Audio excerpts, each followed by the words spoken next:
Herkese selamlar arkadaşlar. Bugün ne yapsak diye düşündük ve elimizde olan sınırlı malzemelerimiz, kullanmadığımız dolabımızla şu köşeye şömine yapmaya karar verdik. Malzemelerimiz sınırlı. Duvarımıza duvar kağıdı işledik ve elimizde biraz duvar kağıdı rulomuz kaldı. İsraf olmasın diye bugün bir şömine yapmaya çalışacağız arkadaşlar. Gördüğünüz gibi şu iki kapağı çıkartacağız. Yanlarda birkaç parça daha çıkacak şeyler var. Onları tornavidamızla çıkartacağız. Ve ardından yavaş yavaş duvar kağıdımızı etrafına sarmaya başlayacağız. Şimdi ilk başta şu iki tane kapağı çıkartalım.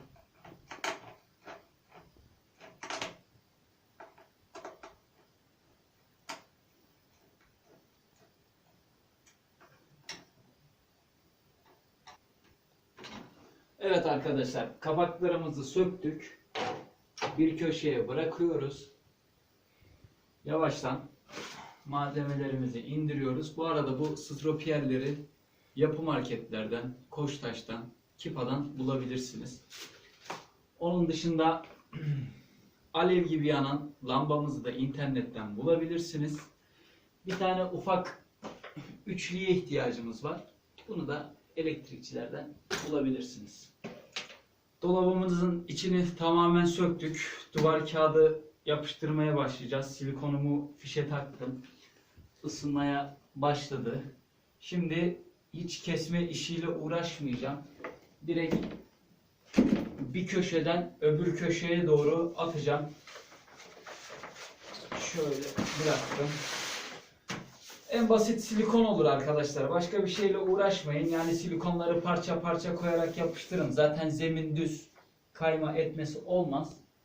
Böylelikle ölçü işlerinden filan da kurtulmuş olursunuz. Ben hemen bir köşesini yapıştırıyorum. Alan düz olduğu için problem çıkarmaz.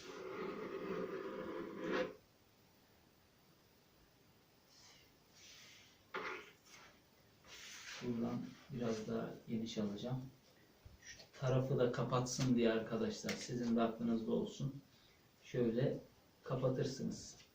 Gayet hoş duruyor şimdiden.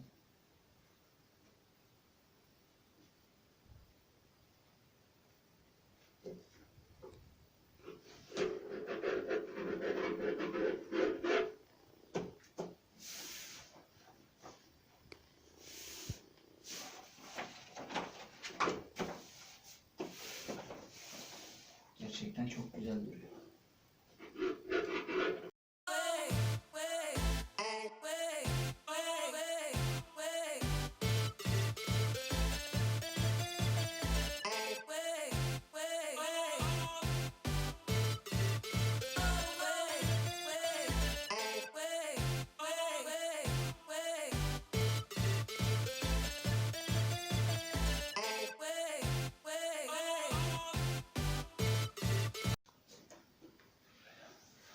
Gördüğünüz gibi arkadaşlar dış katmanı bitirdik. Gayet güzel görünüyor.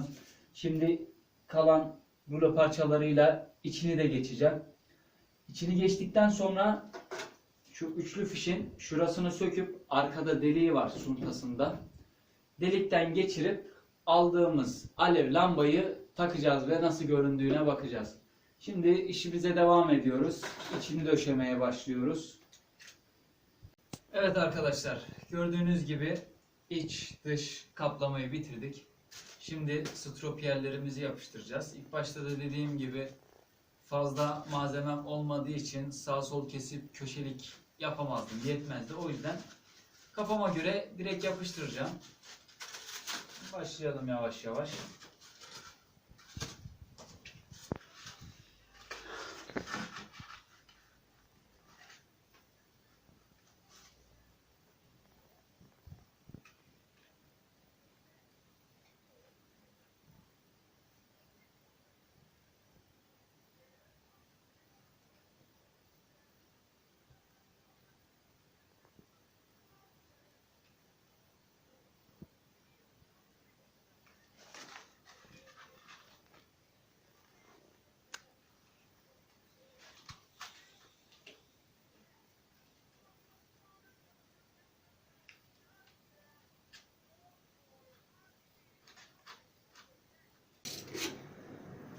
Karton piyerlerimizi de yapıştırdık arkadaşlar.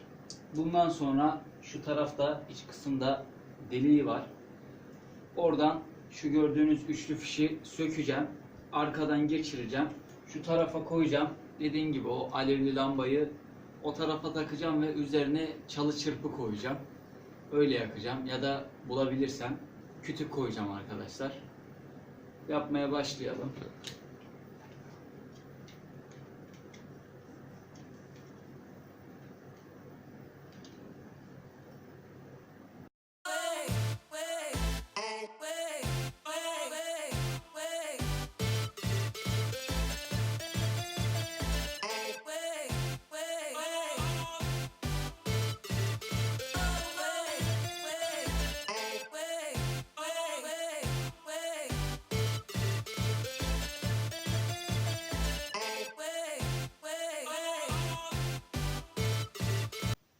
Arkadaşlar, eşimin de fikriyle şu süsleri kendi yaptı.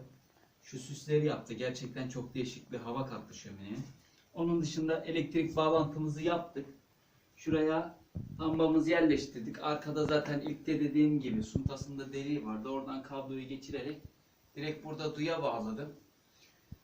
Birazdan yerini alacağız ve artık en son yakacağız. Şöminemiz hazır. Gayet de güzel oldu. Şimdi ufak tefek süslerle en sonunda size sunacağız. Evet arkadaşlar, şöminemizi bitirdik. Gayet güzel, hoş oldu. Küçüklerimiz olmadığı için şimdilik görseli bu kadar. Ufak bir de dekor yaptık. Onun dışında sıkıntı yok. He baba! He baba! Dur bekle, anne bakacak şimdi sana. Evet arkadaşlar, bugün ne yapıyoruz kanalından? Bizden bu kadar. Evet, çok yorulduk, çok uğraştık, kızımızı aksattık. Birazdan onunla oynama vakti. Yalnız ışığı da kapatayım ben size. Gel baba. Evet. Evet arkadaşlar, gayet hoş, gayet güzel oldu. Ama kızımızla da oynama zamanımız geldi.